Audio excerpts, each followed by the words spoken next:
2004, when I became a free agent, I wanted to be a part of an organization that was a winning environment, a place that I could learn from. So when Utah came calling, I was like, yeah, this is the place. The Utah Jazz select Deron Williams. I was excited. No matter what, I was going to bust somebody's ass. That's just who I was. I'm going to compete. I was going to play hard. It's a lifelong dream. I'm finally here. I'm happy to be a part of this team, and just looking forward to the season. The day we decided to get D-Will, it changed the whole landscape of our team. He was tough.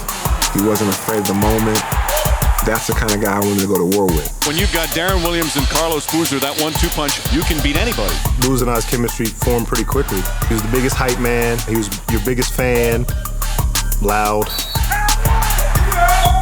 I'm quiet as a church mouse over here.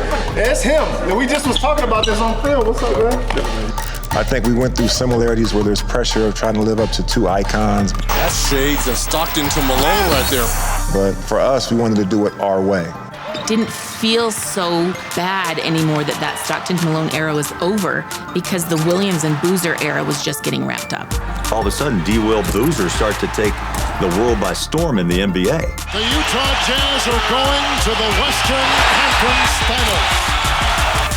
Little did we know that there was just a little tension brewing. A very disappointing night for the Utah Jazz. Some people think grass is green on the other side. That's not always the case. At the same time, and I don't know what the future may hold. I really wanted to stay in Utah, but I know we needed more. The latest piece of the free agent puzzle is in place. Carlos Boozer is going to the Chicago Bulls. It was a different look, a different team. There was definitely some tension building between me and Coach Sloan.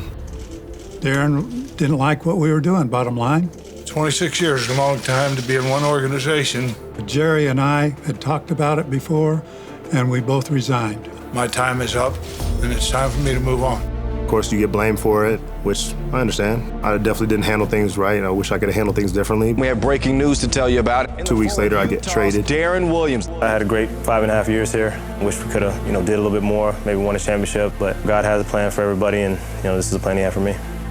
It was bittersweet. I was excited for what was to come, but I wanted to do it here in Utah. I had a lot of peace here, a lot of growth here, great relationships. I had found my running mate, and leaving that duo was difficult. We were trying to figure it out together. A lot of on-court battles. Loose ball to Booz, bounce pass back to Deron, back to Carlos. Oh, boy. Yes! Oh, baby. And one! We essentially grew up together, you know what I'm saying? He's always going to be my brother. We had a good thing going, and we had that from day one.